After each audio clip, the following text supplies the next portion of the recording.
Welcome back to another episode of Quick Picks with the Geek. I am your host, Bro Power the Geek. This one's a guaranteed barn burner, folks. You've got Drew Dober, who looks like he was genetically engineered in a Denver brewery, taking on Manuel El Loco Torres, which translates to the crazy one. And believe me, the man fights like he's late for a knife fight in an alley.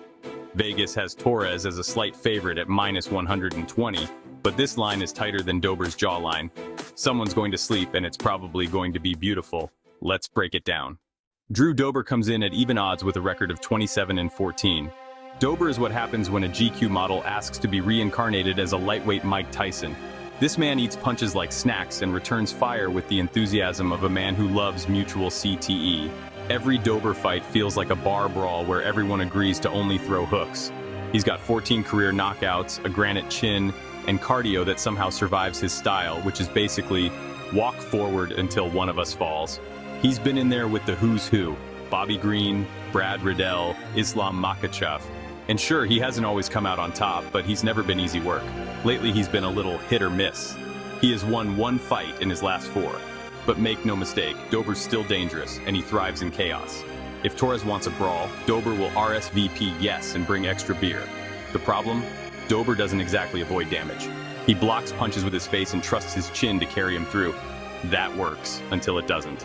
But if you're telling me I get even money on a guy who can absorb a nuclear bomb and still land a kill shot, yeah, I'm interested. Manuel El Loco Torres comes in a minus 120 favorite with a record of 15-3. El Loco Torres fights like he's trying to beat the speedrun record for most violence per minute.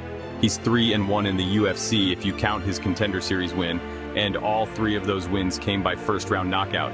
This man is not here to touch gloves, he's here to end shifts early and collect performance bonuses like Pokemon cards. But the chaos finally caught up to him. In his most recent fight, he got stopped in the first round by Ignacio Bahamondes at UFC 306. Bahamondes clipped him, followed up with ground and pound, and reminded everyone that there are levels to sprinting at people with your chin slightly in the air. Torres is fun, don't get it twisted. His offense is clean, creative, and violent. But the question marks are real. What happens when someone doesn't fold? What happens if he sees a second round? So far, we don't have answers, just smoke, fire, and one very recent example of him getting melted. Defensively, he's still raw, and against a guy like Dober who swings anvils for fists, that's a problem. Torres brings hell early, but if he doesn't get you out of there, he might just burn himself out in the process. So, who wins? We've got 2 dudes who treat defense like an optional setting.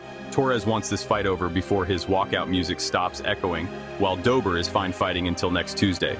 The first round is going to be nuts. Torres will come out swinging like he's trying to beat the skip cutscene button in real life, and Dober will be right there, smiling, trading heat. If Torres lands clean early, it could be lights out for Dober.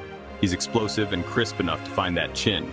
But if Dober survives the blitz, and he usually does, he drags Torres into deep waters where things could get real ugly for El Loco.